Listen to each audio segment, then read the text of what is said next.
يلا بينا نعمل باستا، ولا هي ريد صوص ولا هي وايت صوص، بس هي حاجة كده في منتهى الحلاوة والخفية.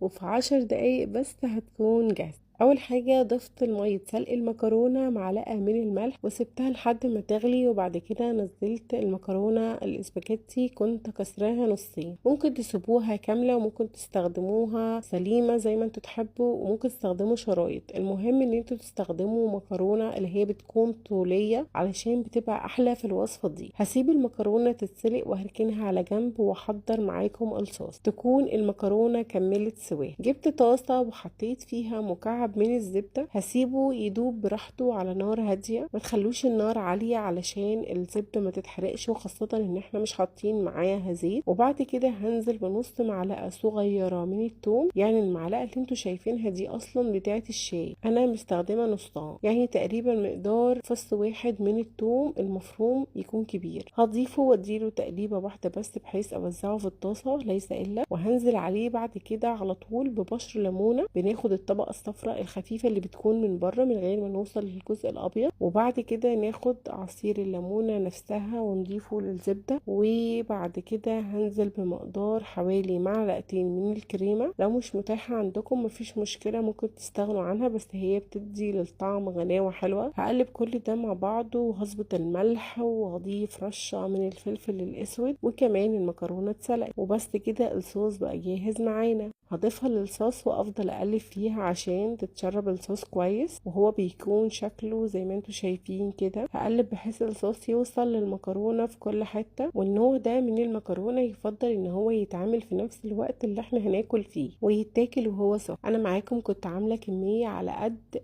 اللي هتتاكل في الوقت ده. وخلاص كده بقى جاهز معايا، هاخده على طبق التقديم على طول. بعد كده هنضيف على الوش رشة من البقدونس او الكزبرة اللي انتوا بتحبوه حطوه. انا حطيت كزبرة عشان بحبها اكتر. والخطوة دي بالنسبة لي مش خطوة اختيارية ومش مجرد جرنش، لان هي بتفرق في طعم الوصفة. وحقيقي دي اخف نوع باستا ممكن تجربوها. طعم الزبدة مع الليمون مع نكهة الثوم الخفيفة مع بساطة الوصفة وحلاوتها في نفس الوقت هتخليكم لو جربتوها هتدمنوها وهتعتمدوها في الاوقات الصعبة واللي مش صعبة كمان. وصفة لذيذة جدا وسريعة جدا، جربوها وانا متأكدة ان هي هتعجب. انا سارة هلال، ما تنسوش تعملوا لي لايك وتتابعوني لو الوصفة دي عجبتكم. اشوفكم في وصفة جديدة. باي باي.